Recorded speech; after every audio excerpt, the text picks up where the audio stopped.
Here are two spine-chilling horror stories centered around the terrifying concept of being stalked, where the fear comes not just from the unknown, but from being... Emma had always felt safe in her apartment. The view from her bedroom overlooked the city, and the streetlights below brought her a sense of comfort. That was until one night when she noticed a figure standing under the street lamp across the road, staring directly up at her window. At first, she thought it was just someone passing by, but the figure remained motionless. Every night they were there, always watching. No matter what time she looked out, the shadow was there. Emma stopped looking out the window altogether, but she could feel their eyes on her. One evening, her phone buzzed, a text from an unknown number. Panic seized her. She pulled the curtains tight and turned off all the lights. But the next night, the figure was closer, now standing in the alley by her building. She called the police, but when they arrived, there was no one there. No evidence, no traces.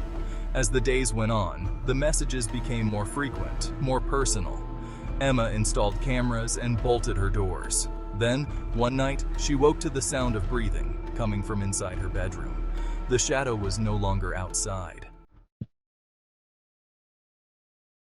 Josh loved running through the forest trails near his home.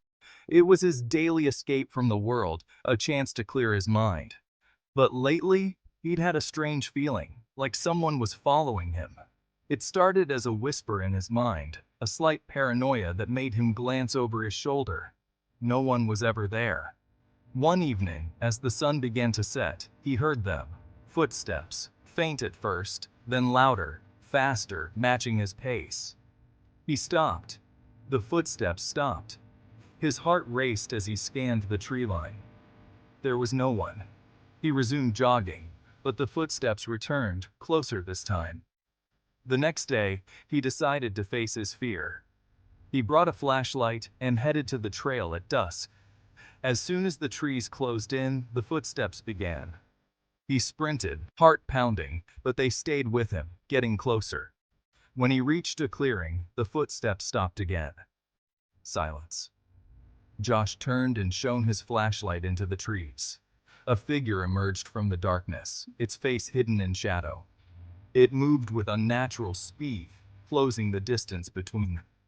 Josh ran, but no matter how fast he went, the footsteps stayed right behind him.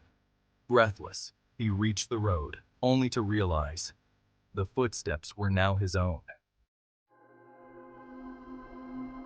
Which one of these disturbing stalker stories resonates with you? Make the background music eerie,